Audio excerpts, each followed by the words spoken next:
Donc, avant de parler des Chiefs, on va au moins attendre ce qu'ils fassent quelque chose aux agents libres pour pouvoir, bien sûr, en discuter.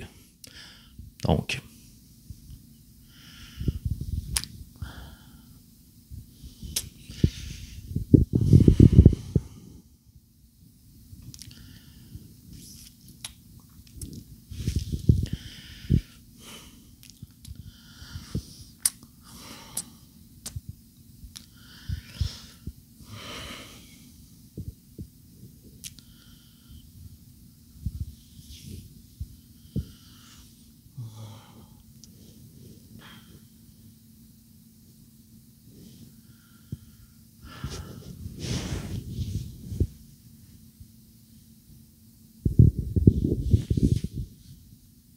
Bon, ben.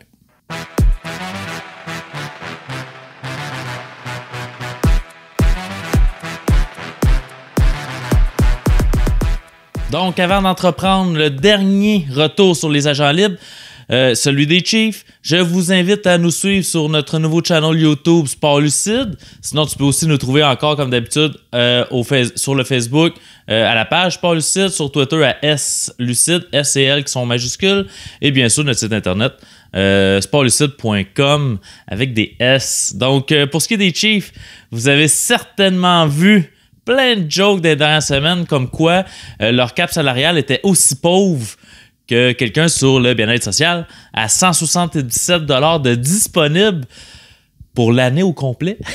Donc, évidemment, il fallait qu'ils fassent quelque chose pour ça. Ils ont tagué Chris Jones qui, on l'espère, va signer un contrat à long terme pour au moins diminuer un peu son impact sur la masse salariale. Mais d'ici là, ils ont re-signé Sammy Watkins. Là, vous allez me dire, ouais, mais Sammy Watkins, il me semble que il vaut-tu vraiment la peine d'être re-signé? Ben, pas tant que ça. On s'entend que ses performances des dernières années laissent beaucoup à désirer. Mais s'il ne le signait pas, il comptait pour 21 millions sur le cap salarial cette année. C'est énorme. Puis s'il le coupait, c'était 7 millions de dead money. Donc 7 millions sur le cap. Il aurait sauvé quand même un beau 14 millions en le coupant. Donc c'est ce qu'on pensait qu'elle allait arriver. Mais non. Il a signé un contrat de 1 an à 9 millions. Mélangé avec le contrat qu'il avait déjà, ça fait qu'il va compter pour 14 millions sur le cap au lieu de 21.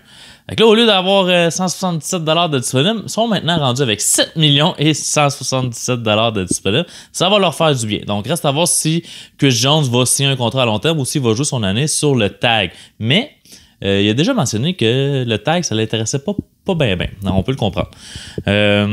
Donc, ils ont aussi re-signé Denarius Robinson. Donc, je suis quand même surpris qu'il ait gardé toute la panoplie de receveurs qu'il y avait déjà l'année dernière. C'est intéressant parce que là, Tyreek Hill, on dirait qu'il a tendance à manquer des matchs dernièrement.